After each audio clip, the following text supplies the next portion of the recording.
नमस्कार आप सभी को।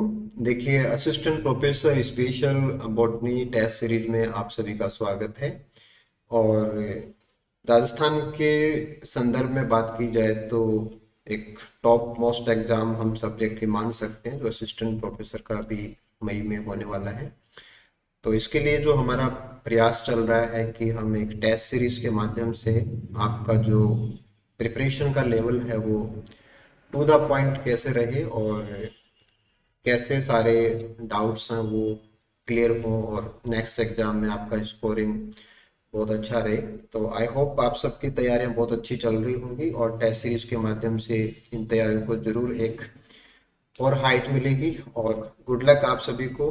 तो आज की इस टेस्ट सीरीज के अंदर हम हमारा जो पहला टेस्ट है, एलगी को लेकर के हमने ये टेस्ट ऑर्गेनाइज किया था और ऐप के ऊपर ये टेस्ट अवेलेबल है। और आज इसका डिस्कशन सेशन रहेगा। इसमें हमने आरपीसी के लास्ट जो 3 पेपर्स हैं उनके क्वेश्चंस को रखा है। साथ में हमने कुछ मॉडल क्वेश्चंस को ऐड किया है और कुछ और जो एग्जाम के स्टैंडर्ड से मैच करने वाले क्वेश्चंस हैं उनको भी हमने इसमें डाला है। तो टोटल 60 क्वेश्चंस का ये डिस्कशन सेशन रहेगा। तो आई होप ये सारी चीज़ें आपके लिए बहुत ही ज़्यादा वैल्यूबल रहेंगी। तो चलिए स्टार्ट करते हैं आज के सेशन को।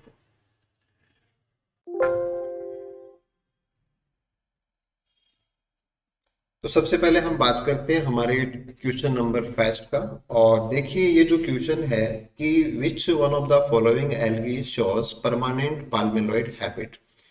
तो एल्गी के केस में हम जानते हैं कि जो पाल्मेला अवस्था है वो एक करैक्टर के रूप में हमें काफी सारे मेंबर्स में देखने को मिलती है। और अगर पाल्मेलॉइड कंडीशन की बात करें तो पाल्मेलॉइड का मतलब होता है कि एक कोई मैट्रिक्स हो, जैसे जिलेटिनस मैट्रिक्स होता है, उसमें कई सारी सेल अगर एक साथ एग्जिस्ट करती हैं तो उसे अपन पाल्मेला अवस्था के नाम से जानते हैं। जैसे मोस्ट ऑफ द केसेस में आपने क्लेमाइडोमोनास का लाइफ साइकिल पढ़ा है। तो क्लेमाइडोमोनास के अंदर जब एडवर्स कंडीशन आती है तो कई सारी जो वेजिटेटिव सेल्स है वो एक गुच्छा बना लेती है। तो क्लेमाइडोमोनास के अंदर तो टेम्परेरी कंडीशन होती है। बट यहाँ हमसे पूछा जा रहा है कि ऐसा एग्जाम्पल बताना है जहाँ पे लाइफ के अंदर परमानेंट पाल्मेलॉइड हैबिट अपन को देखने को मिलती है। ये वाला जो क्वेश्चन है ये 2010 का जो आरपीएससी असिस्टेंट प्रोफेसर के लिए एग्जाम पेपर रहा हुआ है वहां से पूछा हुआ है। ऑप्शन में हमारे पास 4 चीजें दी हुई हैं। एक फैकस है, एक पिथोमिनियन है, एक ट्राइबोनेमा है और एक टेट्रास्पोरा है। देखिए, क्वेश्चन काफी अच्छे लेवल के होते हैं और टेस्ट सीरीज के माध्यम से हमें सारे जो ऑप्शंस हैं उनके बारे में भी इंफॉर्मेशन लेनी है कि बाकी और ऑप्शंस क्या हैं, उनसे क्या कोई क्वेश्चन कनेक्ट होता है और रियल आंसर क्या है वो भी हमें देखना है। अगर हम फैकस की बात करें तो फैकस एक यूग्लिनोफाइटा का मेंबर है। जो यूग्लिनोफाइटा ग्रुप है वहां से बिलोंग करता है और ये यूनिसेलुलर मेंबर है। ठीक है। वैसे अगर हम पिथेमिनोन की बात करें तो ये जो हेटेरोक्नोट ग्रुप होता है, जहाँ पे 2 प्रकार की कशाभिकाएं पाई जाती हैं, उसको अपन हेटेरोनॉट के नाम से जानते हैं और स्ट्रोमिनोपाइल ग्रुप से बिलोंग करता है। स्ट्रोमिनोपाइल ग्रुप से बिलोंग करता है। ऐसे ही ट्राइबोनीमा है, ये जेंथोफाइसी का मेंबर है, जेंथोफाइसी। और जिनको कि अपन येलो ग्रीन एल्गी के नाम से भी जानते हैं। तो ट्राइबोनीमा येलो ग्रीन एल्गी का एग्जांपल है। देखा जाए तो सेकंड एंड थर्ड ऑप्शन में जो मेंबर अपन को दिए हुए हैं ये SAR जो क्लेड है वहां से बिलोंग करते हैं। ठीक है। SAR क्लेड से भी क्वेश्चन बन सकता है कि यहाँ पे SAR क्लेड के अंदर एक जो मेंबर इंक्लूड होते हैं, वन इज स्ट्रेमिनोपाइल, जहां से तो ये बिलोंग कर ही रहे हैं, स्ट्रेमिनोपाइल। और एक का मतलब है एल्व्यूलाटा, एल्वियोलाटा। और आर का मतलब है राइजेरिया। तो जो एसएआर क्लेड ग्रुप है उस ग्रुप से बिलोंग करते हैं सेकंड एंड थर्ड ऑप्शन वाले मेंबर। इनकी लाइफ साइकिल के अंदर परमानेंट पार्लियामेंट कंडीशन नहीं मिलती है, ना ही फैकल्स की लाइफ साइकिल में ऐसा देखने को मिलता है। लाइफ साइकिल के अंदर परमानेंटली जो कंडीशन है पाल्मेला अवस्था की, बहुत सारी सेल एक म्यूसिलेजिनस मैट्रिक्स के अंदर रहें, ये हमें टेट्रास्पोरा को जब हम पढ़ते हैं तो टेट्रास्पोरा की वेजिटेटिव स्ट्रक्चर के अंदर ये हमें जो जैसे हम बुक्स की बात करें तो पीसी वशिष्ठा सीरीज की जो बुक्स हैं उनमें आपको ये बहुत ही आराम से मिल जाता है। आई होप आप लोग इन किताबों को यूज भी कर रहे होंगे, तो वहाँ पे ये दिया हुआ भी है। देखा जाए तो ये क्लोरोफाइसी का मेंबर है, ये क्लोरोफाइसी का मेंबर है जिसके अंदर ये हमें देखने को मिलता है। स्टार्टिंग में हमने बात की थी कि जो क्लेमाइडोमोनास है, क्लेमाइडोमोनास के अंदर भी पाल्मेला अवस्था पाई जाती है, बट वो टेम्परेरी का एग्जाम्पल है। It is the example of temporary palmelloid habit. ठीक है, तो यहाँ हमें सही आंसर निकाल के देना है। टेट्रास्पोरा, फैकस क्या है, पिथेमिनॉन क्या है, ट्रिबोनोमा क्या है, और उनसे जुड़े हुए और कोई टॉपिक्स हैं तो वहां से भी हम कनेक्ट हो सकते हैं। तो ऐसे अपन को एक एक क्वेश्चन के बारे में डिस्कस करना है। आई होप ये चीजें आपके लिए बहुत ज्यादा हेल्पफुल भी रहेंगी। इसके बाद में हम नेक्स्ट क्वेश्चन पे आते हैं, और अगला जो हमारा क्वेश्चन है, अगर इस क्वेश्चन को हम देखें तो एक बहुत ही शानदार सा लेवल है कि एल्गी से बहुत सारे क्वेश्चन हैं वो पिगमेंट सिस्टम को लेकर के बनते हैं ना। तो एल्गल ग्रुप्स पिगमेंट को लेकर के, क्योंकि पिगमेंट बेस्ड क्लासिफिकेशन सिस्टम होता है, तो वहां से क्वेश्चन पूछा हुआ है और हमसे पूछा है कि क्लोरोफिल ए और डी नॉर्मली कौन से एल्गल ग्रुप के अंदर पाया जाता है। वैसे क्या है कि क्वेश्चन तो 2010 के पेपर से लिया गया है, बट 2010 के पेपर के अंदर इसका जो कॉम्बिनेशन था वो गलत दिया हुआ है, तो वहां से क्वेश्चन को थोड़ा सा मॉडिफाई किया गया है और सही आंसर के साथ में आप मैच कर सकें ऐसा डिजाइन करके बाद में ये क्वेश्चन आपके साथ शेयर किया गया था। तो बहुत बार मल्टीपल एग्जाम्स में आपको ये पैटर्न मिलता है, तो हमें थोड़ा सा तैयारी इसी प्रकार से करनी है कि अगर हम क्लोरोफिल ए की बात करते हैं तो सभी ग्रुप्स के अंदर देखने को मिलेगा, और साथ में जो साइनोफाइसी मेंबर हैं उनके अंदर भी हमें देखने को मिलेगा। अगर हम क्लोरोफिल बी की बात करते हैं तो जैसे क्लोरोफाइसी के मेंबर हैं उनमें मिलेगा, कैरोफाइसी के मेंबर है उनमें मिलेगा, और जो यूग्लिनोफाइटा हैं उनमें भी हमें क्लोरोफिल बी मिलेगा। क्लोरोफिल सी की बात की जाए तो जो डायटम्स होते हैं, जो बेसिलियोफाइसी के मेंबर्स होते हैं डायटम्स उनमें होता है, और फियोफाइसी के मेंबर्स में हमें मिलेगा। क्लोरोफिल डी है ये रोडोफाइसी को लेकर के स्पेशल है, तो ए तो हमें सभी में मिल जाता है तो इसका तो कोई इंपॉर्टेंस नहीं हुआ कि ए तो सभी में मिलेगा। क्वेश्चन को हमें सॉल्व करना था कि डी का पता होना चाहिए, तो क्लोरोफिल ए के साथ में डी, तो रोडोफाइसी के अंदर ये हमें देखने को मिलेगा। तो डायरेक्ट हमें आप बुक से देखेंगे तो वहां पे भी हमें टेबल मिलती है, उस टेबल के अंदर ये सारा दिया हुआ है, तो आई होप ऐसे आप इनको तैयार भी कर सकते हैं। अगले क्वेश्चन पे आते हैं, और यहाँ हमसे पूछा जा रहा है कि है ना कॉमर्शियल इंपॉर्टेंस के हिसाब से कि कैरगेनिन का स्रोत कौन है। तो इकोनॉमिक इंपॉर्टेंस एक अच्छा सेक्शन होता है, वहां से क्वेश्चन था, जनरल सिंपल लेवल का क्वेश्चन मान सकते हैं। और कैरगेनिन को देखा जाए तो ये एक लीनियर पॉलीसेकेराइड होता है जो कि सल्फेटेड है, लीनियर सल्फेटेड पॉलीसेकेराइड। और अगर हम स्रोत की बात करें कि इसको हम कहाँ से प्राप्त करते हैं तो ये रोडोफाइसी के मेंबर से प्राप्त होता है।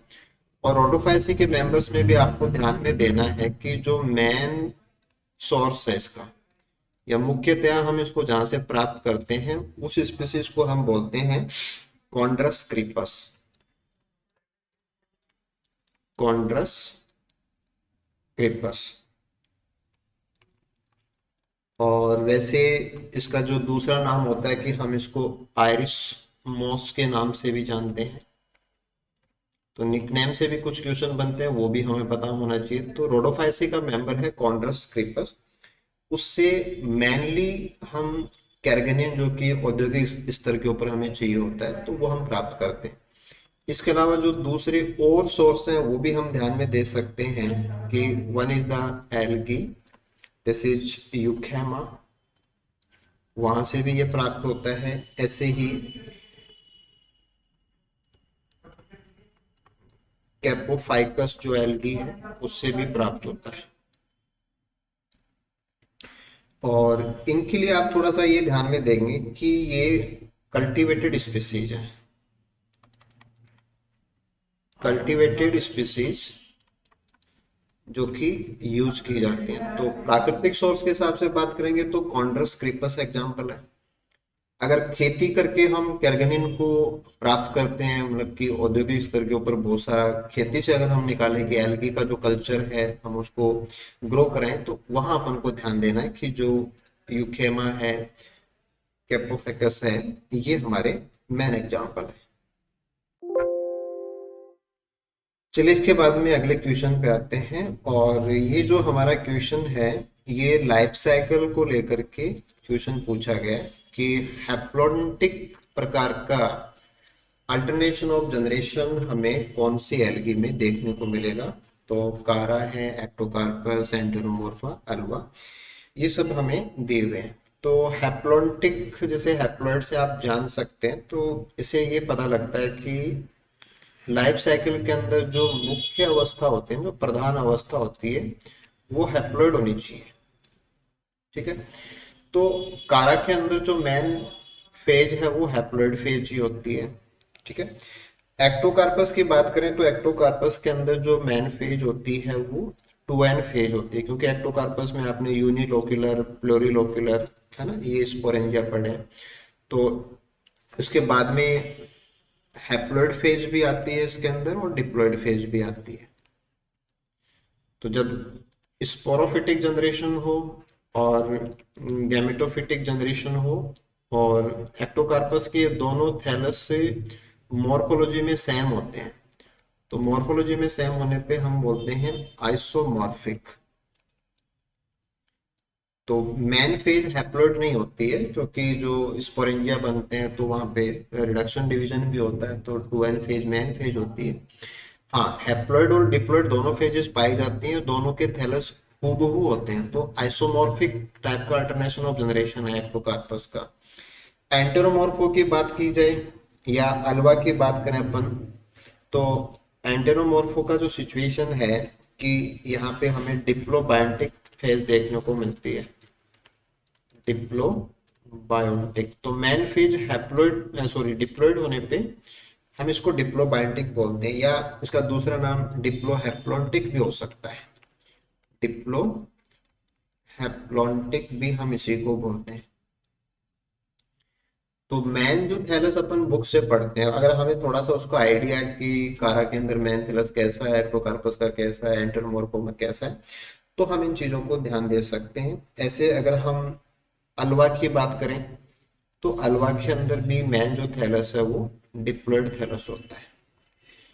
तो हैप्लॉन्टिक टाइप का जो अल्टरनेशन ऑफ जनरेशन है, यानी कि लाइफ साइकिल के अंदर जो मुख्य अवस्था है एल्गी की, वो अगर हैप्लॉइड वाला थैलस है तो हम haplontic type of alternation of generation बोलेंगे, जहाँ पे जायगोट केवल डिप्लॉइड फेज को रिप्रेजेंट करता है और इसके अलावा हमें डिप्लॉइड फेज देखने को नहीं मिलती। तो कारक के अंदर हमें ऐसा मिलेगा।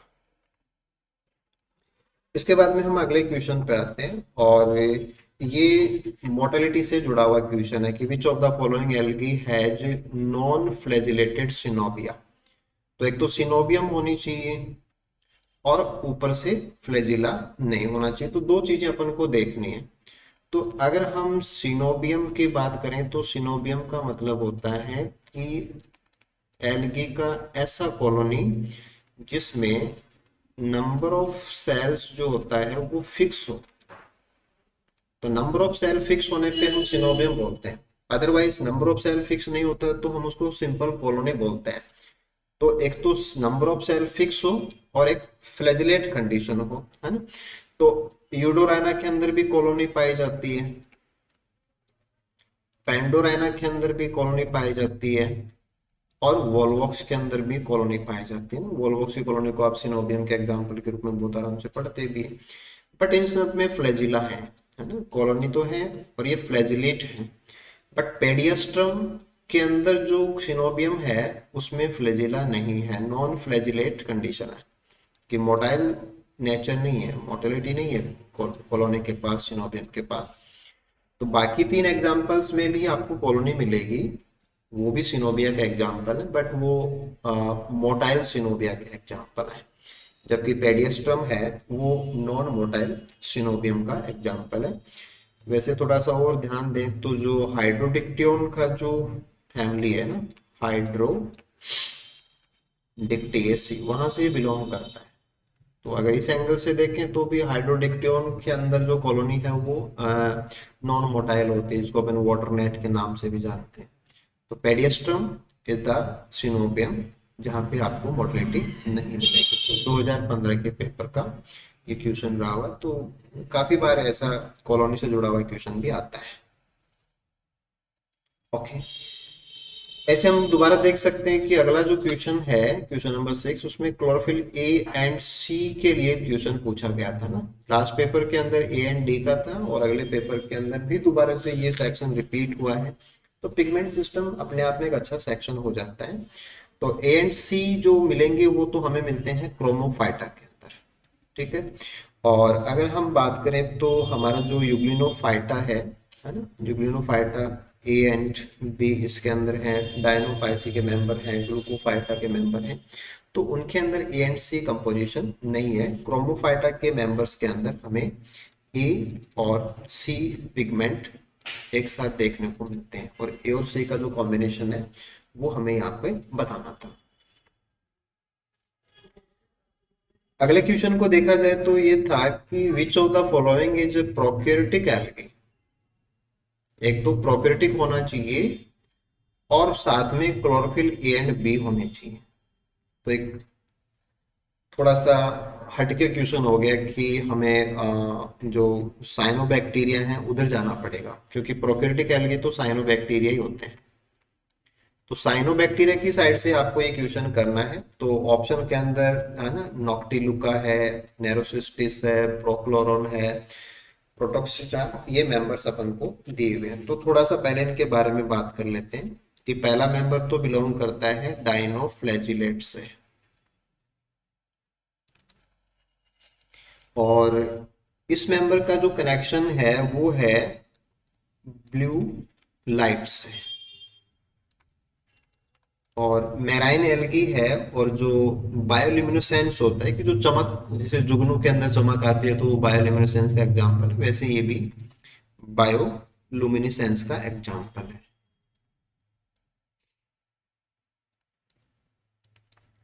और ओशन के जो किनारे है ना, ओशन है ना, मैराइन एल्गी है, और समुद्र के जो किनारे हैं वहां पे जो पर्टिकुलर जो ब्लू लाइट दिखती है, उस ब्लू लाइट के पीछे जो जिम्मेदार साइनोबैक्टीरिया होता है वो नॉक्टिलुका होता है। तो इसका ए एंड बी से कनेक्शन नहीं है। ऐसे ही नेरियोसिस्टिस है, ये फियोफाइसी का मेंबर है। ये तो ब्लू ग्रीन एल्गी नहीं है, फियोफाइसी का मेंबर है। और जो कैल्प फॉरेस्ट होते हैं उसका मेंबर है। ब्लू ग्रीन सॉरी, जो थियोपाइसी के मेंबर है उनके जो थैलस है वो बहुत बड़े होते हैं और उनसे जो कैल्प फॉरेस्ट बनते हैं, तो कैल्प का एग्जाम्पल है।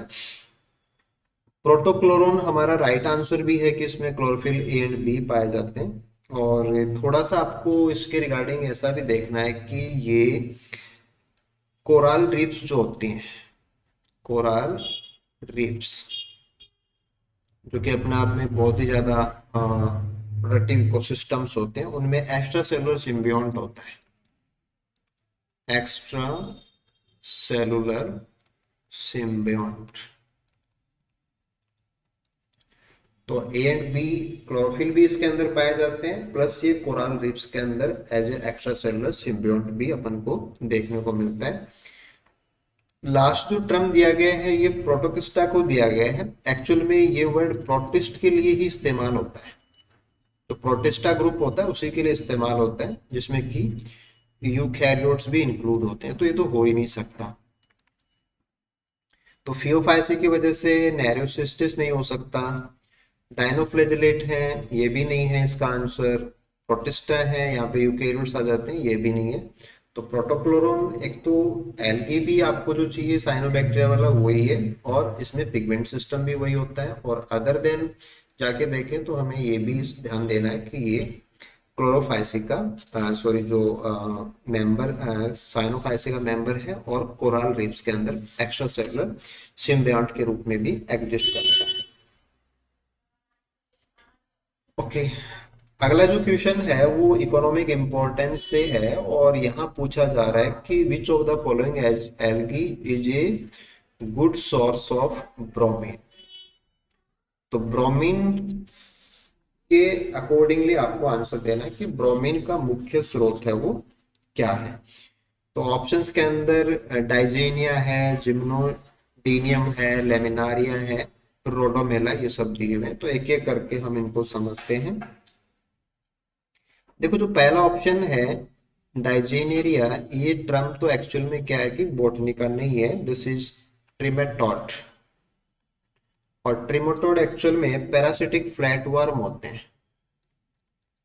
Parasitic flat worm. तो अपने घरों के अंदर जो पालतू पशु होते हैं जैसे गाय भैंस है, तो उनके ऊपर ये चिपके रहते हैं। तो ये तो है ना, एल्गी का कोई मतलब ही नहीं है।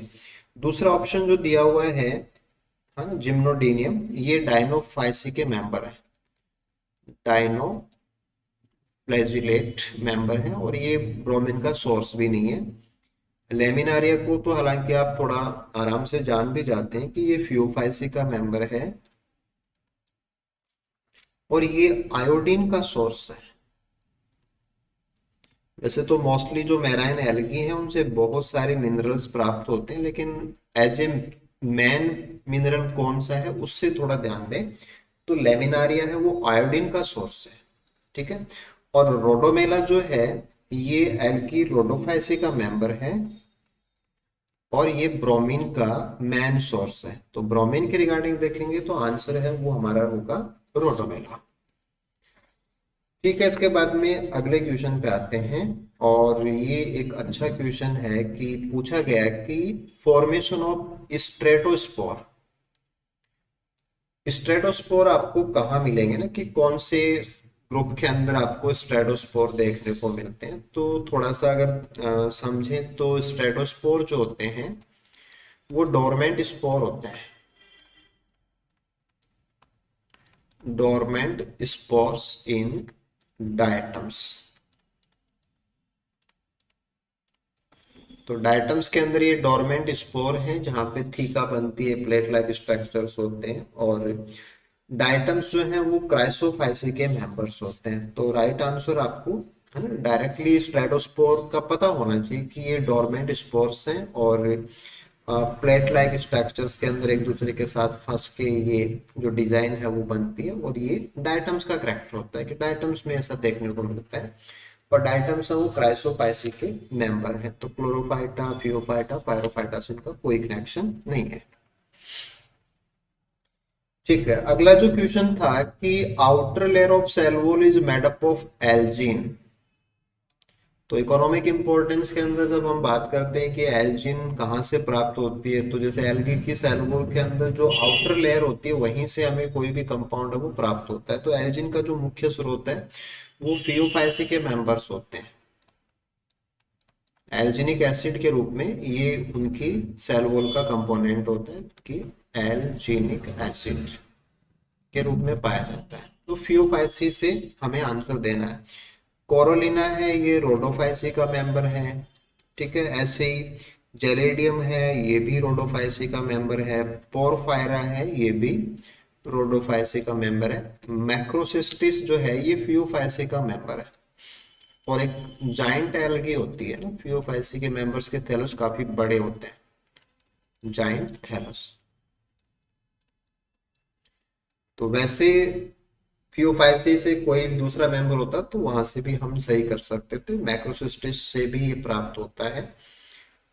देखो, मैक्रोसिस्टिस से आपको एक चीज और भी ध्यान देनी है कि माइक्रोसिस्टिस अलग है ना। माइक्रोसिस्टिस है वो साइनोफाइसी का मेंबर है। तो माइक्रोसिस्टिस अगर आता है तो वो अलग है ना, वो साइनोफाइसी का मेंबर है जो कि वाटर ब्लूम्स कोज करता है। तो मैक्रोसिस्टिस फियोफाइसी का मेंबर है, माइक्रोसिस्टिस साइनोफाइसी का मेंबर है। और क्वेश्चन के रिगार्डिंग एल्जीन है वो फियोफाइसी का मेंबर जो मैक्रोसिस्टिस है उससे मिलेगी। ओके, नेक्स्ट वन क्वेश्चन पे आते हैं कि which of the following genera of rhodophyta has unicellular thallus. तो रोडोफाइसी का कौन सा ऐसा जेनरा आपको यहाँ पे दिख रहा है जिसमें यूनिसेलुलर थैलस पाया जाता है। तो देखो कॉन्ड्रस क्रीपर्स जो कि आयरिस मॉस है, कोरेलिना है ना, रोडोमेनिया, ये सब plural cellular multi cellular thallus का एग्जाम्पल है। रोडोफाइसी के अंदर थैलस में काफी कॉम्प्लेक्सिटी भी पाई जाती है, लेकिन जो पोरफायरिडियम है ये रोडोफाइसी का मेंबर भी है और ये यूनिसेलुलर भी है।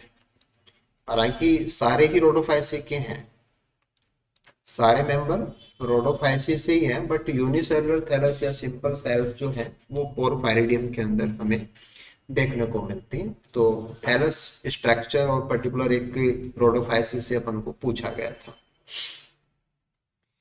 ठीक है, इसके बाद में अगला क्वेश्चन था कि टोटल अब्सेंस ऑफ फ्लैजिला, कि लाइफ के अंदर हमें फ्लैजिला मिलेंगे ही नहीं, कंप्लीटली अब्सेंट मिलेंगे, तो ऐसा आपको कहाँ मिलेगा। तो आपको ध्यान देना है कि एक तो साइनोफाइसी है उनके अंदर मोटाइल सेल्स नहीं होती हैं, एक रोडोफाइसी है इनके अंदर मोटाइल सेल्स वो नहीं होती। तो डायरेक्टली बहुत सारे एग्जाम्स का क्वेश्चन होता है कि लाइफ के अंदर किसी भी प्रकार की सेल के अंदर हमें, चाहे वो गैमेट्स हो चाहे वो स्पोर्स हो, है ना, हमें फ्लैजिला नहीं मिलते हैं। तो रोडोफाइसी भी और साइनोफाइसी ना, दोनों में ये समानता है, सिमिलरिटी है। वैसे तो कोई समानता नहीं है, लेकिन इस जगह पे जाकर के इन दोनों के कैरेक्टर सेम है कि साइनोफाइसी और रोडोफाइसी के लाइफ साइकिल के अंदर जो मोटाइल सेल्स हैं वो अब्सेंट होते हैं। ओके, अगला जो क्वेश्चन है वो इकोनॉमिक इम्पोर्टेंस और एडिबल जो एल्गी हैं कि जो हम खाने के रूप में काम में ले सकते हैं वहां से था कि the most important algae used as food in Japan. तो एज ए फूड कौन सा एल्गी काम में आता है वहां से था। तो ऑप्शंस को देखें तो राइट आंसर तो हमारा पोरफायरा टेनेरा है, जिसको आपने बुक्स के अंदर पढ़ा भी होगा कि जो जापान के लोग हैं वो एक डिश बनाते हैं जिसको अपन नोरी बोलते हैं, और उस नोरी का जो कंपोजिशन है वो पोरफायरा टेनेरा होता है। तो जापान के अंदर कौन सा एल्गी है जो फूड काम में आता है, तो सीधा आंसर तो पोरफायरा टेनरा हो जाएगा। लेकिन बाकी ऑप्शन को देखें तो पहला जो ऑप्शन है ना, फेर्सिलेरिया फेस्टिजियाटा, ये रोडोफाइसी का मेंबर है और ये कैरेगेनिन का स्रोत है। तो जो कॉमर्शियल कैरेगेनिन है वो भी इससे प्राप्त होता है। ऐसे ग्लोप्टेलिस फ्रक्टा है, ये भी रोडोफाइसी का मेंबर है। इसको हम जेली वीड भी बोलते हैं और इसको ग्लू वीड भी बोलते हैं।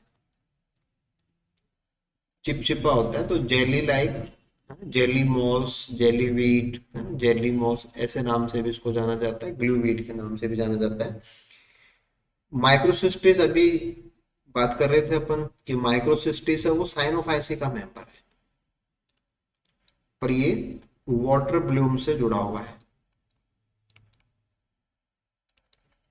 तो एडिबल पॉइंट ऑफ व्यू से देखें तो दिस इज द पोरफायरा टेनेरा, और जापान के लोग जो नोरी डिश बनाते हैं ये उसका कंपोजिशन होता है। अगले क्वेश्चन पे आते हैं और ये था कि अगार अगार हमें कौन से एल्गी से मिलता है। ये 2020 के पेपर का क्वेश्चन है। तो अलवा है, एडिबल तो ये भी है लेकिन एज ए सैलेड इसको खाया जाता है, ये एडिबल है ना, अलवा है। वॉलवॉक्स से अगार अगार नहीं प्राप्त होता है, एस्कोफिलम से भी नहीं है, एस्कोफिलम पियोफाइसी का मेंबर है, ठीक है। और इसको अपन रॉकवीड के नाम से भी जानते हैं और इसी का दूसरा नाम एग व्रैक भी है। लेकिन जो जेलेडियम है ना, ये रोडोफाइसी का मेंबर है और इनकी सेल वॉल से जो अगार अगार है ना, ये गैलियम मेन सोर्स भी है कि अगार अगार का मुख्य स्रोत भी है। तो ऐसे अपन ध्यान दे सकते हैं। तो इकोनॉमिक इम्पोर्टेंस से बहुत क्वेश्चन है, हर एक एग्जाम में रहे हुए हैं। नेक्स्ट क्वेश्चन पे आते हैं कि which of the following plant group is the world's biggest oxygen producer, कि कौन से ग्रुप वाले हैं वो ज्यादा ऑक्सीजन बनाते हैं। तो देखो ऑक्सीजन बनाने का जो कनेक्शन है वो फोटोसिंथेसिस से है, कि फोटोसिंथेसिस के दौरान जो ऑक्सीजन है वो इवोल्व होती है ना, ऑक्सीजन निकलती है ना, वाटर टूटता है ना, 2H2, तो उससे 4H प्लस प्लस O2 ना, जो वाटर ऑक्सीडाइजिंग क्लॉक अपन प्लांट फिजियोलॉजी में पढ़ते हैं कि ऑक्सीजन का निकलना फोटोसिंथेसिस को बताता है। तो पूरे वर्ल्ड लेवल के ऊपर ज्यादा से ज्यादा ऑक्सीजन कौन सा ग्रुप देता है, तो उसमें मैटर जो आता है वो आता है नंबर ऑफ सेल्स के रिगार्डिंग। तो साइज का मैटर नहीं है, नंबर ऑफ सेल्स की बात करेंगे तो टेरेस्ट्रियल इकोसिस्टम बहुत है, सॉरी एक्वेटिक इकोसिस्टम बहुत बड़े हैं। और एक्वेटिक इकोसिस्टम के अंदर जो एल्गी है वो एज ए फाइटोप्लैंक्टन ग्रो करते हैं, एज ए फाइटोप्लैंक्टन। तो नंबर ऑफ सेल्स सबसे ज्यादा जो है वो एल्गी की काउंट होगी, क्योंकि वॉस्कुलर क्रिप्टोगैम्स हैं, जिम्नोस्पर्म्स हैं, इनका बॉडी साइज बड़ा होता है लेकिन नंबर ऑफ जो सेल्स हैं वो डिवाइड भी कम फास्टली करती हैं और ऑक्सीजन इवॉल्व भी कम करती हैं। तो फाइटोप्लैंक्टन कहें तो भी हमारा आंसर हो जाता, एल्गी कहें तो भी हमारा आंसर हो जाएगा। तो नंबर ऑफ सेल जो ज्यादा है वो ज्यादा ऑक्सीजन इवॉल्व करती हैं, तो that is the answer of algae. Next one question था कि पर्टिकुलर मेंबर पूछा गया ना, आर्थ्रोस्पायरा कहाँ से बिलोंग करता है। तो थोड़ा सा आइडिया स्पायरा से लग सकता है, स्पायरा, स्पायरुलिना, है ना, स्पायरल स्पायरल सैप। तो ये साइनोफाइसी का मेंबर है और फ्री फ्लोटिंग मेंबर है, फ्री फ्लोटिंग मेंबर है। फिलामेंटस बीजीए है एक, जिसका जो थैलस है वो धागे जैसा होता है, फिलामेंटस बीजीए मेंबर है। और मल्टी सेलुलर ट्राइकोम है ना, इनके जो धागे होते हैं, जो फिलामेंट होते हैं, उनको अपन ट्राइकोम बोलते हैं। और ये ट्राइकोम मल्टी सेलुलर जैसे ऑसिलेटोरिया को होता है। तो डायरेक्टली मेंबर वाइज पूछा हुआ है। तो ये जो आपके बुक्स के हिसाब से बात करेंगे तो जो वशिष्ठा की बुक्स है उनके अंदर जो जनरल कैरेक्टर्स आते हैं ना, किसी भी क्लास के स्टार्टिंग में जनरल कैरेक्टर दिए हुए हैं, वहां पे ये चीजें बहुत आराम से मिल जाती हैं। तो थोड़ा सा उन बुक्स को आपको देखना चाहिए और उन बुक्स के अंदर बहुत सारे जो अच्छे क्वेश्चंस हैं उनका सारा उसमें मिल जाता है, तो आराम से अपन स्कोरिंग निकाल सकते हैं। तो टेस्ट सीरीज से भी आपको समझना है और उन बुक्स को भी आपको कवर करना है। नेक्स्ट आते हैं अपन, और ये था कि given below are the pairs of type of life cycle, है ना, लाइफ साइकिल के बारे में है। तो पेयर दिए हुए हैं और गलत कॉम्बिनेशन बताना है, कि इनकरेक्ट कॉम्बिनेशन या सही मैचिंग जो नहीं है वो अपन को बतानी है। तो देखो डिप्लो हेप्लोन्टिक एक्टोकार्पस के अंदर अभी हमने लास्ट क्वेश्चन में भी देखा था कि आइसोमॉर्फिक भी है, कि दो प्रकार के थैलस होते हैं, हैप्लॉइड डिप्लॉइड, दोनों हूबहू सेम होते हैं। और एक हैप्लॉइड होता है एक डिप्लॉइड होता है, तो डिप्लो हैप्लोन्टिक इसके लिए सही मैचिंग है एक्टोकार्पस में ये है, तो this is the right answer है, सॉरी ये तो राइट है। डिप्लॉन्टिक जिसके अंदर डिप्लॉइड फेज मैन होती है ना, ऊडोगोनियम जो कि क्लोरोफाइसी का एक फ्रेश वाटर एल्गी है, तो यहाँ ऐसा नहीं है, इसके अंदर जो मैन फेज होती है वो हैप्लॉइड होती है। तो हैप्लोन्टिक लाइफ साइकिल का एग्जाम्पल है, तो ये गलत है। हैप्लोबायोन्टिक बैट्रेकोस्पर्मम जो है ना, बैट्रेकोस्पर्मम की अगर हम बात करें तो इसके अंदर जो लाइफ साइकिल को आप देखें तो जो कार्पोस्पोर बनते हैं, पॉलीसाइपोनिया के अंदर भी बनते हैं कार्पोस्पोर। तो रिप्रोडक्शन के बाद में जो कार्पोस्पोरोफाइट बनता है उसके अंदर कार्पोस्पोर बनते हैं, और कार्पोस्पोर जब जर्मिनेट करते हैं तो उनसे फिर अगला थैलस बनता है। तो बैट्रिकोस्पर्मम के कार्पोस्पोर हैप्लॉइड होते हैं, पॉलीसाइपोनिया के कार्पोस्पोर हैं वो 2n होते हैं, डिप्लॉइड होते हैं। और इनके जर्मिनेशन से फिर हैप्लॉइड थैलस बनता है, और इनके जर्मिनेशन से डिप्लॉइड थैलस बनता है, जिसको अपन टेट्रास्पोरोफाइट बोलते हैं। टेट्रास्पोरोफाइट। तो कार्पोस्पोर बनाने वाला भी 2n होता है, टेट्रास्पोरोफाइट भी 2n होता है, तो ये तो डिप्लोबायोटिक होता है। ये पॉलीसाइफोन है तो डिप्लोबायोटिक है, तो ये भी सही मैचिंग है। पैट्रिकोस्पर्मम के अंदर हैप्लॉन्टिक होता है, इससे जो थैलस बनेगा, जो मैन थैलस है वो भी हैप्लॉइड ही होता है, तो ये हैप्लोबायोटिक है, ये भी सही है। तो जो गलत कॉम्बिनेशन दिया हुआ है कि ऊडोगोनियम के अंदर, जो कि कैप सेल्स भी इसके अंदर बनती है, वहां से भी एक क्वेश्चन पूछा हुआ है, तो डिप्लॉन्टिक नहीं है, इसके अंदर हैप्लॉन्टिक होता है, तो राइट है बाकी तीन, और ये वाला रॉन्ग है, और रॉन्ग अपन को आंसर देना था। ठीक है, ऐसे अगर हम बात करें तो अगला जो क्वेश्चन है कि क्लोरोफिल ए और B are present in which of the cyanobacterium. तो बीजीए बोल दो, साइनोफाइसी बोल दो, साइनोबैक्टीरियम बोल दो, एक ही बात है, लगभग रिपीट जैसा क्वेश्चन है, उससे पहले भी पूछा हुआ है, दोबारा से भी ये रिपीट है। तो जो ऑप्शंस अपन को दिए हुए हैं, तो प्रोटोक्लोरोन जो कि साइनोफाइसी का मेंबर है, इसके अंदर जो फाइकोबिलिन्स होते हैं ना, इसके अलावा भी आपको ध्यान देना है कि जो फाइकोबिलिन्स होते हैं, जिनमें कि हम C phycocyanin, C phycoerythrin, C phycocyanin and C phycoerythrin, इनकी बात करते हैं, तो ये इनके अंदर एब्सेंट होते हैं। बाकी जो बीजीए हैं उनके अंदर सी फाइकोसाइनिन, सी फाइकोइरिथ्रिन है ना, फाइकोसाइनिन ब्लू कलर के लिए होता है, इरिथ्रिन रेड कलर के लिए होता है, तो ये पिगमेंट बाकी में पाए जाते हैं, लेकिन प्रोटोक्लोरोन के अंदर एब्सेंट होते हैं। एक और बात आपको ध्यान देनी है प्रोटोक्लोरोन के रिगार्डिंग, कि ये प्रीडेशर यानी कि जो पूर्ववर्ती जो होता है, यानी कि जो एज ए पूर्वज जिसको अपन मान सकते हैं, this is the predecessor of chloroplast. तो पिगमेंट सिस्टम का जो इवोल्यूशन है, अगर वहां से कोई चीज पूछी जा सकती है तो वो भी एक अच्छा पॉइंट है कि क्लोरोप्लास्ट का जो उत्पत्ति हुई है उसमें प्रोटोक्लोरोन एक मेंबर रहा हुआ है, कि इसके जो सिस्टम है फोटोसिंथेटिक सिस्टम, उसमें क्लोरोफिल ए और बी पाया जाता है, जो कि एल्गी है ना, यूकेरियोटिक एल्गी से रिजेंबल करता है, क्लोरोफाइल से रिजेंबल करता है, जबकि इसके जो साइनो वाले करेक्टर हैं वो इसमें एब्सेंट है। ठीक है, बाकी जो मेंबर है स्पाइरुलिना, ये भी साइनोफाइसी है, एनामिना भी साइनोफाइसी का मेंबर है, ओसिलिटोरिया भी साइनोबैक्टीरिया, लेकिन इनके अंदर ए और बी पिगमेंट सिस्टम नहीं है।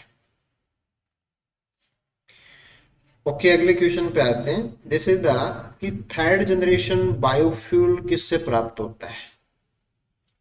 तो ये इकोनॉमिक इम्पोर्टेंस और जो ग्रीन एनर्जी सोर्सेज हैं वहां से ये क्वेश्चन है कि थर्ड जनरेशन बायोफ्यूल कहाँ से प्राप्त होता है।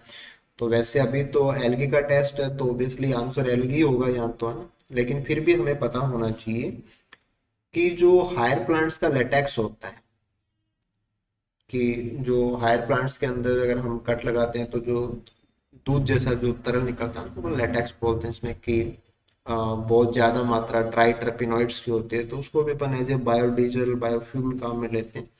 तो ये सेकंड जनरेशन बायोफ्यूल होता है, सेकंड जनरेशन कैटेगरी का होता है। अगर हम पौधों के जो बचे हुए पार्ट्स हैं जिनमें कि काफ़ी सारा स्टार्च होता है, उससे अगर हम बायोफ्यूल बनाते हैं तो ये फर्स्ट जनरेशन है ना, फर्मेंटेशन से इथेनॉल बनेगा, ये फर्स्ट जनरेशन है, this is first generation biofuel. ऐसे जो लिग्नोसेलुलोजिक बायोमास होता है ना, कि जो लकड़ियां होती हैं, लिग्निन और सेलुलोज जिनके अंदर होता है, वुड की बात है स्पेशली, जैसे वुड वुड से इसका कंसर्न है, तो वहां से जो एनर्जी बनती है ये भी सेकंड जनरेशन का एग्जांपल है। जबकि एल्गल ग्रोथ से और एल्गी के जो सेल्स हैं उनसे अपन जो एनर्जी बनाते हैं ये थर्ड जनरेशन का एग्जांपल है, थर्ड जनरेशन बायोफ्यूल का एग्जांपल है। और इसके लिए एक अलग से टर्म भी है कि अगर जब आप एल्गी को एज ए बायोफ्यूल यूज करते हो तो इसके लिए ऑयलेज वर्ड यूज होता है, जो कि ऑयल और एल्गी का मिक्सचर है। तो oilgae word with third generation of biofuel को रिप्रेजेंट करता है, जिसमें एल्गी को एज ए बायोफ्यूल सोर्स अपन काम में लेते हैं। Okay, then next one question जो था कि ट्राइकोडेस्मियम इरिथ्रियम, जो कि लाल सागर है ना, कि रेड सी, कि लाल सागर के अंदर जो पानी है उसका जो रेडनेस है, कि जो लाल रंग होता है, जो कि ट्राइकोडेस्मियम की वजह से है।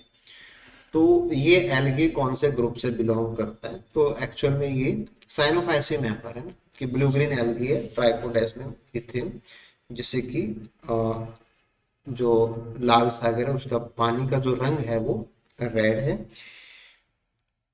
इसको हम सी सार डस्ट के नाम से भी जानते हैं। इसका जो दूसरा नाम है सी सार डस्ट। तो वैसे ये ट्राइकोडेस्मियम साइनोफाइसी का मेंबर है, जो कि रेड सी के रेड कलर के लिए जिम्मेदार है। ओके, अगले क्वेश्चन पे आते हैं कि which of the following is an example of non motile colonial algae.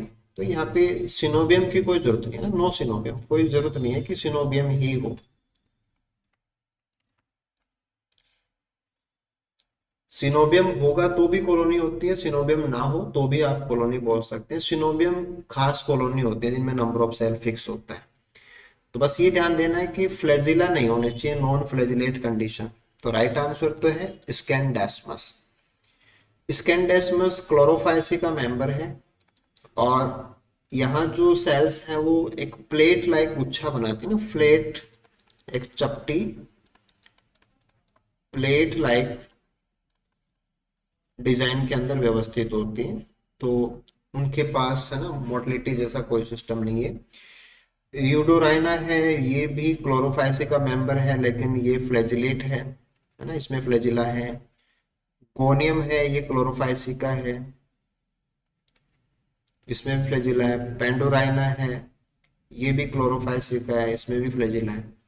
तो बाकी में तो फ्लैजिला है, बट स्कैंडेस्मस के अंदर तकरीबन है ना 8 से 12 सेल्स का एक गुच्छा होता है, जो कि एक प्लेट लाइक डिजाइन के अंदर अरेंज होते हैं, और इनमें फ्लैजिला नहीं होता है। ओके, फिर अगला क्वेश्चन था कि which of the following is a coenocytic filamentous algae. देखो सिनोसिटिक जब हम बोलेंगे कि कोई भी ऐसा कंडीशन जहां पे साइटोप्लाज्म के अंदर सेवरल न्यूक्लियाई एग्जिस्ट करें। तो जैसे एक सेल में एक न्यूक्लियस होता है, वो सिनोसिटिक नहीं है। किसी भी सेल के अंदर बहुत सारे न्यूक्लियाई हों, और मेन बात तो क्या होती है कि कई सारे न्यूक्लियाई एक साथ तब आ सकते हैं जब सेल्स के बीच में जो सेप्टम है वो नहीं मिल रहे हो, सेप्टम एब्सेंट हो। जैसे कि वोचेरिया का थैलस अपन बनाते हैं, तो वोचेरिया के थैलस के अंदर कई सारे न्यूक्लियाई एक साथ एक कॉमन साइटोप्लाज्म में होते हैं। जैसे फंजाई के अंदर एल्बू का को बनाएंगे या पेरनोस्पोरा बनाएंगे। तो जहाँ सेप्टा नहीं है वहां पे कई सारे न्यूक्लियाई एक साथ आ जाएंगे, और इसी को अपन सिनोसिटिक बोलते हैं। तो वोल्वॉक्स के अंदर ऐसा नहीं है ना, स्पायरो वायरा में नहीं है, जिग्निमा में नहीं है ना। वोचेरिया इसका एग्जाम्पल है कि वोचेरिया के अंदर जो संकोशिक अवस्था है, सिनोसिटिक को हिंदी में आप संकोशिक बोलते हो ना। तो मोस्टली तो क्या है कि आपको जो ध्यान है वो इंग्लिश वर्जन के हिसाब से देना है कि सिनोसिटिक का मतलब जब सेप्टा एब्सेंट होते हैं तो all nuclei they are present in a common cytoplasm, that is called as coenocytic condition. Okay, अगले क्वेश्चन पे आइए, और यहाँ हमें बताना है कि क्रोमेटोफोर्स आर एब्सेंट, कि ऐसे ग्रुप का नाम बताना जिसमें क्रोमेटोफोर्स है वो नहीं मिलेंगे। तो देखो जो क्रोमेटोफोर का मतलब है कि जो कलर्ड पिगमेंट्स हैं वो पाए जाएं, पिगमेंट सिस्टम है, प्लास्टिड सिस्टम है ना, मेम्ब्रेन बाउंड प्लास्टिड सिस्टम वो नहीं होना चाहिए। तो मेम्ब्रेन बाउंड जो प्लास्टिड सिस्टम है, membrane bound plastid system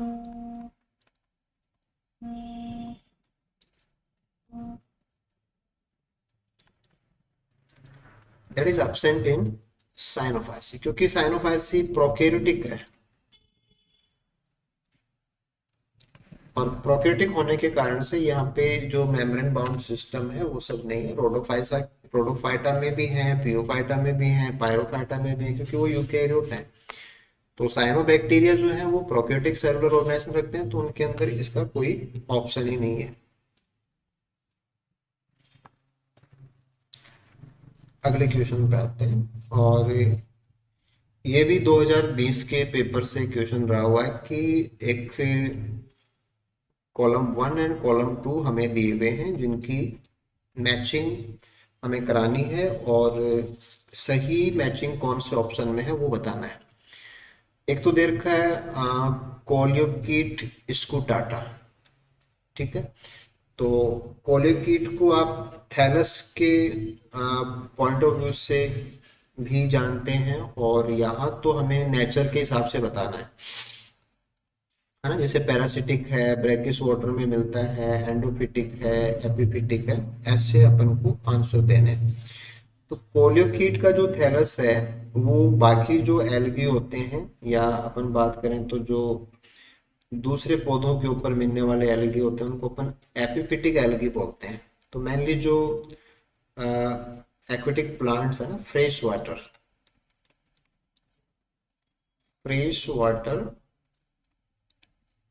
aquatic plants, उनके ऊपर एज ए एपिफाइट ग्रो करता है। तो ए में तो अपन को फोर्थ ऑप्शन लेना है, एनाबीना एजोली। तो ये तो सिंपल सा है कि जो एजोला होता है, जो कि फ्रन है ना, एजोला तो फ्रन होता है, टेडोफाइट है, जिसको कि अपन बायो फर्टिलाइजर के रूप में भी इस्तेमाल करते हैं। तो उसके अंदर साइनोबैक्टीरिया एज ए सिम्बियोंट रहता है, तो वो एंडोफिटिक एल्गी है। तो ये एजोला के साथ में होगा, तो यहाँ पे बी में थर्ड ऑप्शन अपन को लेना है। सिफेलुरोस वायरसेंस, ये पैरासिटिक है ना, कि चाय के अंदर, कॉफी के अंदर जो रेड रस्ट डिजीज कोज होती है उसका कोजल एजेंट है, तो पैरासिटिक का एग्जाम्पल है। तो सी में अपन को फेस्ट लेना है। ड्यूनेलिला जो है ना, स्पीसीज का नाम दे रखा है तो और भी आसान हो गया, सेलिना है ना। ड्यूनेलिला वैसे भी क्या है कि हेलोफिटिक का एग्जाम्पल है, कि जो हाई सॉल्ट कॉन्सेंट्रेशन में मिलने वाले प्लांट्स एल्गी, उनके लिए हेलोफाइट वर्ड यूज होता है। तो ये ब्रैकिस वाटर, जहाँ पे समुद्र का खारा पानी और मीठा पानी आपस में मिलते हैं, वो ब्रैकिस वाटर कहलाता है। तो ये एग्जाम्पल हो जाएगा ड्यूनेलिला के लिए सेकंड ऑप्शन। तो 4-3-1-2 है ना, 4-3-1-2 ये कॉम्बिनेशन हमें थर्ड ऑप्शन में दिया हुआ है, तो राइट आंसर थर्ड होगा। ओके, अगले क्वेश्चन पे आते हैं कि select the incorrect example, wrong example अपन को निकालना है, ठीक है। देखो, फियोफाइसी सार्गासम है ना, फियोफाइसी का मेंबर है, सही है। वोचेरिया जेंथोफाइसी का मेंबर है, ये भी सही है। पॉलीसैपोनिया रोडोफाइसी का मेंबर है, ये भी सही है। जो कोलियोकीट है ये कैरेसी का मेंबर नहीं है, ये कोलियोकीटोफाइसी का मेंबर है, कोलियोकीटोफाइसी। और वैसे अगर आप इससे हायर रैंक पे जाएंगे तो वो है कैरोफाइटा, कैरोफाइटा डिवीजन से बिलोंग करता है। अगर क्लास के हिसाब से बात करेंगे तो कैरेसी का नहीं है, कोलियोकीटोफाइसी का मेंबर है। तो गलत बताना है, तो गलत मैचिंग है वो, यहाँ फोर्थ ऑप्शन में है।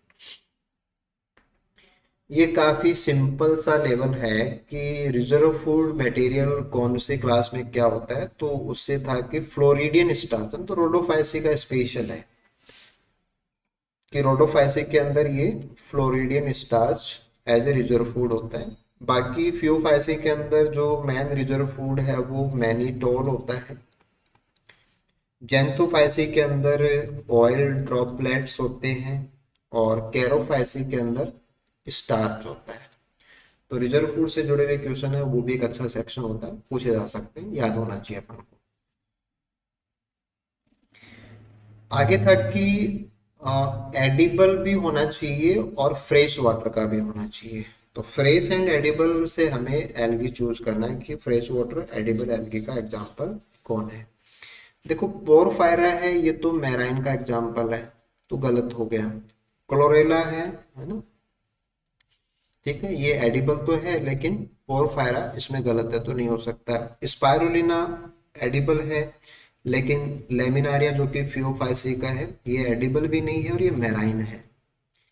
ऐसे माइक्रोसिस्टिस है ना, ये एडिबल नहीं है, वाटर ब्लूम्स कोज करता है, ये मैराइन है ना। और फ्रेश वाटर स्पीसीज है कॉन्ड्रस, है ना, जो कि आयरिस मॉस के नाम से जानते हैं, एडिबल नहीं है, तो ये भी नहीं हो सकता। क्लोरेला हमारा एडिबल है, फ्रेश वाटर है। स्पाइरुलिना एडिबल है, फ्रेश वाटर है। तो एडिबल भी होना चाहिए और फ्रेश वाटर भी होना चाहिए। तो क्लोरेला स्पाइरुलिना ये एडिबल के एग्जाम्पल भी हैं, फ्रेश वाटर के भी हैं। तो पोरफायरा का ध्यान हो, लेमिनारिया का ध्यान हो, माइक्रोसिस्टिस, कॉन्ड्रस, है ना, कुछ बाकी क्वेश्चन में आए हुए हैं, तो हमें आइडिया हो जाता है, आराम से कर सकते हैं। ओके, अगले क्वेश्चन में पूछा गया है कि ये हमने कुछ यूपीएससी एग्जाम लेवल स्टैंडर्ड के क्वेश्चंस को ऐड किया, तो वो क्वेश्चंस आप देख रहे हैं कि लार्जेस्ट नोन एल्गी कौन है ना, सबसे बड़ा थैलस ना, बिगेस्ट थैलस के हिसाब से बताना है, बिगेस्ट थैलस। तो लेमिनारिया के थैलस भी काफी बड़े होते हैं, फियोफाइसी पोरफायरा के अंदर नहीं है, सार्गासन के थैलस भी काफी बड़े होते हैं, लेकिन मैक्रोसिस्टिस के जो थैलस है वो सबसे बड़े नहीं, फियोफाइसी के मेंबर है। तो जाइंट थैलस और बहुत बड़े थैलस के रूप में हम मैक्रोसिस्टिस को टिक करेंगे। देखो एक तो क्वेश्चन हमने स्ट्रेटोस्पोर के पॉइंट ऑफ व्यू से सॉल्व किया था, और ये क्वेश्चन ऑक्जोस्पोर के पॉइंट ऑफ व्यू से है, और ऑक्जोस्पोर भी डायटम्स के अंदर मिलते हैं।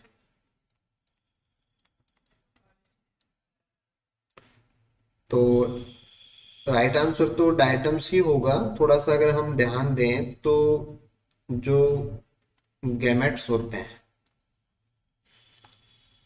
गैमेट्स जब जर्मिनेट करते हैं या गैमेट्स से आगे जो थैलस बनेगा और उनसे जो स्ट्रक्चर बनती है या उनके मॉडिफिकेशन से जो स्ट्रक्चर बनती है, उसको अपन ऑक्जोस्पोर बोलते हैं।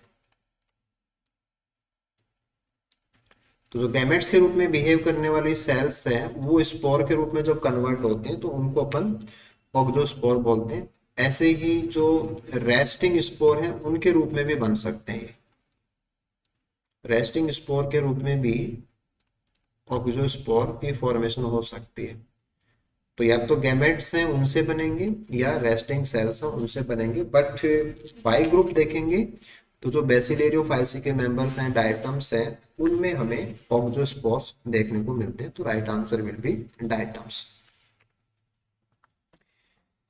नेक्स्ट वन क्वेश्चन पे आते हैं, और ये भी काफी अच्छा क्वेश्चन है कि हमें मैचिंग करनी है, कि मैच करना है और करेक्ट मैच अपन निकालेंगे। तो डिवीजन दिया हुआ है और रिजर्व फूड दिया हुआ है। तो साइनोफाइसी, क्लोरोफाइसी, फियोफाइटा, रोडोफाइटा, इधर क्राइसोलेमेरिन, एमाइलोपैक्टिन, फ्लोरिडन स्टार्स, स्टार्स, लेमिनेरिन, ऐसे एग्जाम्पल है।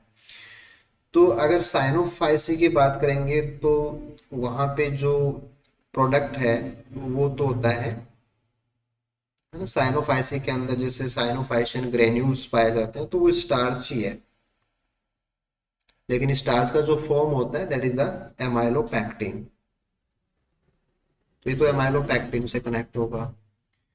क्लोरोफाइसिक के अंदर जो मेन सोर्स है ये मेन स्टार्च होता है, ये फोर से कनेक्ट हो जाएगा।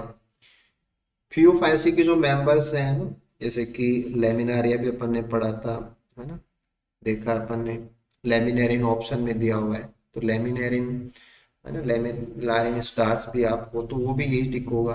प्रोडोफाइसिक के अंदर फ्लोरिडिन स्टार्च है। तो चारों ग्रुप्स को मैचिंग हम ऐसे कर सकते हैं। एक जो हमारे पास बच गया कि जो क्राइसोलेमिनेरिन है, लेमिनेरिन नहीं है ये, क्राइसोलेमिनेरिन है, तो ये बेसिलेरियोफाइसी में पाया जाता है। बेसिलेरियो फाइसी, जिसमें कि डायटम्स आते हैं। तो एक कॉमन क्वेश्चन से है ना, मल्टीपल इंफॉर्मेशन एक साथ आ जाती है, तो हम ज़्यादा अच्छे से कर सकते हैं। तो कॉम्बिनेशन वाइज सेकंड ऑप्शन में ये सारा हमारा मैच हो जाएगा।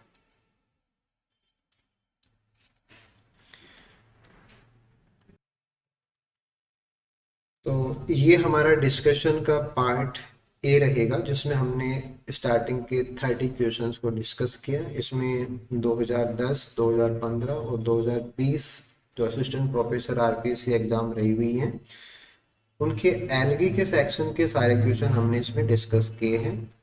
ऑलमोस्ट सभी ऑप्शंस को डिस्कस किया है। देन आफ्टर हमने कुछ एडिशनल क्वेश्चंस को भी इसमें डाला था। अब बाकी बचे हुए जो 30 क्वेश्चंस हैं उनको हम सेकंड जो हमारा वीडियो का पार्ट रहेगा उसमें डिस्कस करेंगे। तो आई होप ये टेस्ट सीरीज आपको एक कंप्लीट टू द लेवल तक लेके जाएगी, आपकी तैयारी को भी मे बी यहाँ से बहुत अच्छा बेनिफिट रहेगा। तो अगर आपने ये टेस्ट सीरीज ज्वाइन नहीं की है तो आप हम रिकमेंड करते हैं कि आप इस टेस्ट सीरीज को ज्वाइन करें और बॉटनी के फील्ड के अंदर एक अच्छा लेवल, पूरा प्रयास रहेगा हमारा कि आपको एक बहुत ही बेहतरीन स्टैंडर्ड तक हम लेके जाएं, ताकि कोई भी क्वेश्चन हो तो आराम से आप सही करके आएँ और अच्छा स्कोर हो, और आपका जो एग्ज़ाम का रिजल्ट है वो बहुत ही ज़्यादा पॉजिटिव रहे आपके लिए। इन्हीं शुभकामनाओं के साथ गुड लक, द बेस्ट।